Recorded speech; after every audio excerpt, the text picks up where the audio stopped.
बिस्मिल्लाहिर्रहमानिर्रहीम अल्हम्दुलिल्लाहिल्लज़ी वहदह वस्सलातु वस्सलामु अला मन ला नबिय्य बअदह क़ालल्लाहु तबारक व तआला फ़िल क़ुरआन अऊज़ु बिल्लाहि मिनश शैतानिर रजीम बिस्मिल्लाहिर्रहमानिर्रहीम या अय्युहल्लज़ीना आमनू क़ू अनफुसकुम व अहलीकुम नारा वक़ूदुहन नास वल हिजारा वक़ाल नबी सल्लल्लाहु अलैहि वसल्लम मा नहल वालिदुन अफ़ज़ल मिन अदबिन हसन औ कमा क़ाल अलैहिस्सलातु वस्सलाम। मुहतरम नाज़रीन, गुज़श्ता वीडियोज़ में नशे के ताल्लुक़ से मैंने कुछ बातें अर्ज़ की थी। मालेगाँव में नशे के ताल्लुक़ से बढ़ती हुई तबाहकारियाँ और मुख्तलिफ़ नशे के ख़िलाफ़ जो तहरीकें उठ रही हैं उस ताल्लुक़ से, और फिर दूसरी क़िस्त में कुरानी आयात को पेश नज़र रख कर, अहादीस को पेश नज़र रख कर कुछ क़बाहतें मुख्तसरन मुदल्लल और मुख्तसरन तफ़सीलन मैंने बयान की थी। ये तीसरी और आखिरी क़िस्त है नशा और औलाद की तरबियत के ताल्लुक़ से। औलाद की तरबियत हर सरपरस्त पर लाजिम है, और यही औलाद है जो दुनिया में भी सरपरस्त के लिए सरपरस्त की सुरखरुई का ज़रिया बन सकती है और कल क़यामत के दिन भी। या यही औलाद है जो दुनिया में भी सरपरस्त की तबाही का ज़रिया बन सकती है और कल क़यामत के दिन भी। यानी ज़ाहिरी लिहाज से भी ये तबाही का ज़रिया भी बन सकती है, बर्बादी का और ज़िल्लत का भी ज़रिया बन सकती है, और नजात और मग़फ़िरत का और शफ़ाअत का भी ज़रिया बन सकती है। औलाद की तरबियत हर सरपरस्त पर लाजिम है। अभी मैंने जो आयत, अल्लाह ताला फरमाता है ईमान वालों क़ू अनफुसकुम, अपने आप को तो आग से बचाओ, लेकिन व अहलिकुम नारा, अपने अहल अयाल को भी उस जहन्नम की आग से बचाओ। वक़ूदुहन नास वल हिजारा, जिसका ईंधन लोग होंगे और पत्थर होंगे। यानी औलाद की तरबियत भी सरपरस्त पर ऐसी ही लाजिम है, और उनको भी गुमराहियों से बचाना ऐसा ही ज़रूरी है जैसा खुद की ज़ात को गुमराहियों से महफूज रखना है। कल अगर हमारे पास नेकियों का पहाड़ भी होगा, लेकिन हमने औलाद की तरबियत सही नहीं की होगी और हमारी लापरवाही की वजह से वो गलत रास्तों की तरफ निकल पड़े होंगे, तो यही औलाद हमको खींचकर जहन्नम में लेकर जाएगी। अल्लाह के नबी सल्लल्लाहु अलैहि वसल्लम ने फरमाया कुल्लुकुम राइन व कुल्लुकुम मसऊलुन अन रइयती, कि तुम में का हर शख्स जिम्मेदार है, अपने अहल अयाल के बारे में भी कल क़यामत के दिन पूछ होगी। राइन का जुमला इस्तेमाल किया। राइन अरबी में चरवाहे को कहते हैं, यानी जिस तरीके से चरवाहा अपनी बकरियों की और भेड़ों की हिफाजत करता है चारों तरफ से, कभी इधर जाता है कभी इधर जाता है कि कोई जंगली जानवर इनको उचक ना ले, इसी तरीके से अपने अहल अयाल की तुमको हिफाजत करनी है कि शैतान और उसके वसाविस इनको घेर कर इनको उचक ना ले, इनको गुमराह ना कर दे। बचपन से ही औलाद की तरबियत, नेकियों की तरफ उनको उभारना, माइल करना, गलत चीज़ों से रोकना, उनको डराना, ये लाजिम है। और याद रखे, बचपन की जो तरबियत होती है वो नक्श अलल हजर की तरह होती है। मिट्टी पर लिखा हुआ, तख्ते पर लिखा हुआ मिट सकता है, लेकिन पत्थर पर तराश कर लिखा हुआ सदियों और बरसों तक नहीं मिटता। आपने बचपन से इनको सही सिमत दिखाई होगी तो ये बड़े होकर भी वैसा अखलाक रखेंगे, वैसा किरदार रखेंगे, आपका नाम रोशन करेंगे, वरना कहेंगे फुला फुला का ये बेटा है, गलत नामों से आपको याद करेंगे। बचपन ही से इनको, और बचपन में इनको अच्छी बातें और सही तरबियत देना कोई मुश्किल नहीं होता। जैसे एक पौधा है, छोटा है, हमने उसको जो सिमत दी उस सिमत में जाएगा, जितनी हिफाजत की उतना फलावर होगा बड़ा होकर, लेकिन हमने उसको पानी नहीं डाला, उसको सही सिमत नहीं दी, तो ये बजाय आपका बोझ उठाने के ये बोझ बन जाएगा माशरे पर। कितने दरख्त हैं जो बोझ बन गए और उनको काट दिया जाता है, माशरे से ख़त्म कर दिया जाता है। शेख सादी ने अपनी किताब गुलिस्ता में ये शेर लिखा है।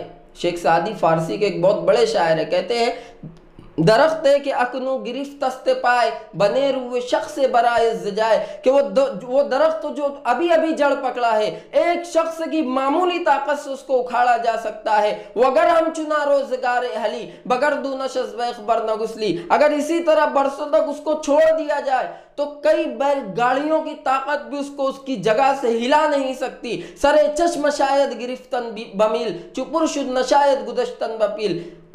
एक चश्मे का मामूली सा सिरा वो लकड़ी के तिनके से बंद किया जा सकता है, लेकिन जब वो उबल पड़े, बड़ा हो जाए, तो वो कई हाथियों को भी बहा ले जाने की ताकत रखता है। यही औलाद अगर बचपन में इनकी आपने तरबियत नहीं की, इनको जकड़ा नहीं, इनको सिखलाया नहीं, तो बड़े होकर ये खुद की भी गुमराही का सबब बनेंगे और आपकी भी तबाही का सबब बनेंगे। खिश्ते अव्वल चू नहद में अमार कज ता सुरैया मीर अवद दीवार कज। शायर कहता है कि पहली ईंट आपने अगर गलत रखी हो तो सुरैया तक आप दीवार लेकर जाओ, वो टेढ़ी ही जाएगी।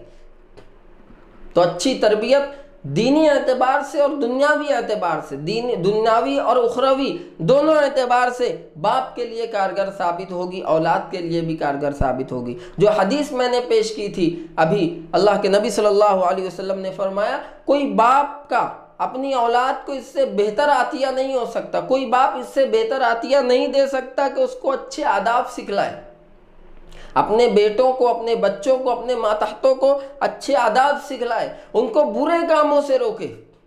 कोई गलत काम नजर आ गया फौरन रोक दे, फौरन टोक दे, उन पर सख्ती करे।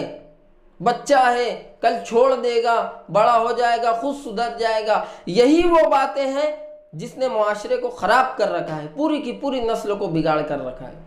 इन्हीं वजूहात की बिना पर खुद बाप भी परेशान है, माँ भी परेशान है, बहनें भी परेशान है। नशे में पड़ गया, नशा ले रहा है, बाप को कोई फिक्र नहीं है, पूरा घर तबाह हो रहा है, पूरा घर तबाह हो रहा है। क्या कर सकते हैं, क्या कर सकते हैं? आप बाप है, उसके सरपरस्त है। आप जो कर सकते हैं वो दुनिया का कोई इंसान नहीं कर सकता, हत्ता के उलमाए किराम भी वो चीज़ नहीं कर सकते जो आप कर सकते हैं। वो कदम वो भी नहीं उठा सकते जो आप उठा सकते हैं। आपकी ही वजह से, खुद आपकी गैर तरबियती की वजह से उसकी सज़ा आप भुगत रहे हैं।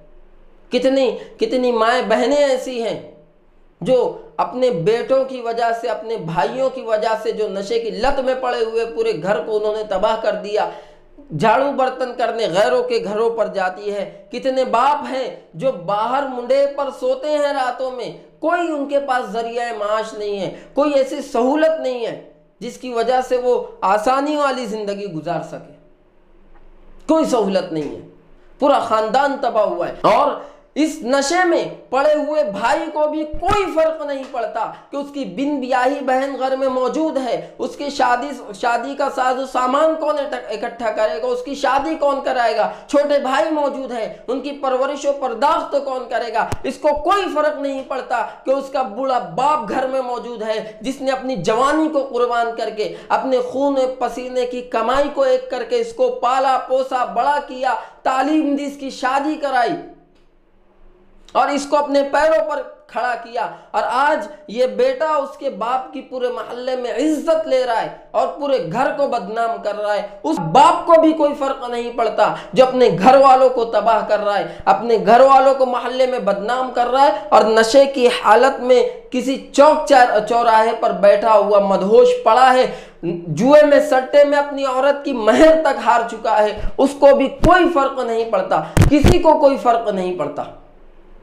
नशे में, जैसा कि पिछली वीडियोस में मैंने इसके नुकसानात बतलाए, अक्ल पर पर्दा डाल देती है ये चीज, अच्छे बुरे की तमीज मिटा देती है ये चीज। कितने घराने हैं जो बर्बाद हो चुके हैं इन नशे की लत में, कितने घराने तबाही के दहाने पर पहुंच चुके हैं।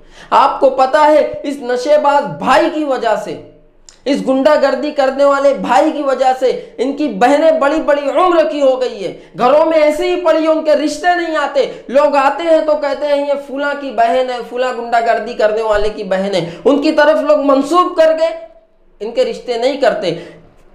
इसका बाप नशा करता है, इसकी वालदा नशा करती है, इसके घर वाले नशा करते हैं, इसका चचा नशा करते हैं। लोग दूर दूर तक ताल्लुकात को जोड़कर बदनाम कर देते हैं और फिर इनकी शादियां रुक जाती है। कई ऐसे वाकयात हमारे सामने आ चुके हैं। बहनों की उम्र 35-35 साल, 40 साल हो चुकी है, पढ़ी लिखी है, संजीदा है, शरीफ है, खूबसूरत है, खूबसीरत है, सिर्फ उसका कसूर इतना है कि उसका भाई नशाबाज है, गुंडागर्दी करता है, कत्ल गारतगिरी करता है। पूरा मोहल्ला, पूरे मोहल्ले में ये बदनाम है सिर्फ इस वजह से। और जिम्मेदार कौन? बाप। बचपन से तरबियत नहीं की।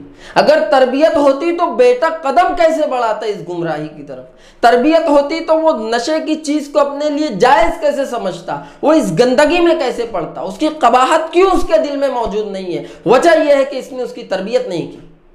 बड़ा हो गया बच्चा, बस किसी का अदब नहीं कर रहा है, सबसे पहले तो किसी से लड़कर आ गया, बचपन ही से उनकी काहिली नहीं लेते हैं और औलाद की तरबियत नहीं करते, उनका खराबा करके बैठते हैं। कुछ पहले दौर ऐसा था, हमने वो दौर देखा है जिसमें सरपरस्त ऐसी तहजीब, इतनी तालीम नहीं थी लेकिन तरबियत वो थी जो आज नहीं है, तहजीब वो थी जो आज नहीं है। किसी से लड़कर अगर घर में हम आए तो बाप ये नहीं पूछता था कि किसने मारा, चल उसको हम बतलाते हैं, पहले बाप ये पूछता था पहले ये बता के तूने क्या किया था। और अगर गलती निकल जाए उल्टा मार पड़ती थी। मोहल्ले का माहौल खुशगवार हुआ करता था, झगड़े नहीं हुआ करते थे, वो तहजीब दी जाती थी, किसके साथ रहता है, किसके साथ उठता बैठता है। किसी आवारा और बदचलन लड़के के साथ अगर हम दिख जाए तो उस दिन पिटाई पक्की है। और ऐसी पिटाई होती थी कि दोबारा हिम्मत नहीं होती थी उन गिरोह के साथ या उन लोगों के साथ रहने की। ऐसी तरबियत दी जाती थी। तो ऐसी तरबियत दे अपने बच्चों को और सरपरस्त निगाह रखे अपने मातहतों पर, अपनी औलादों पर, वरना यही औलादें आपकी भी जिल्लत का सबब बनेंगी। कई घराने जो देखे हैं जिन्होंने तरबियत नहीं दी है और पूरे तबाह होकर रह गए, बर्बाद होकर रह गए। कई वाक़यात में इस मुख्तसर सी वीडियो में उन वाक़यात को नहीं बतला सकता।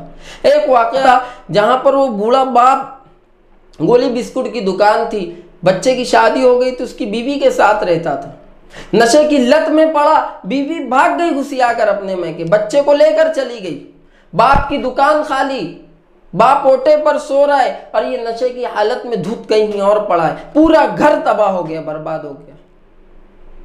पास ही के इलाके का ये वाक़या है। तो सरपरस्त से गुजारिश है कि अपने बच्चों को सही तरबियत दे, सही रुख उनको दिखलाए, ताकि ये कल क़यामत के दिन भी और दुनिया में आपकी सुरखरुई का जरिया बन सके। वरना इनकी वजह से आपका नाम बेइज्जती से ले, आपका नाम सुनकर आपको झिड़क दे।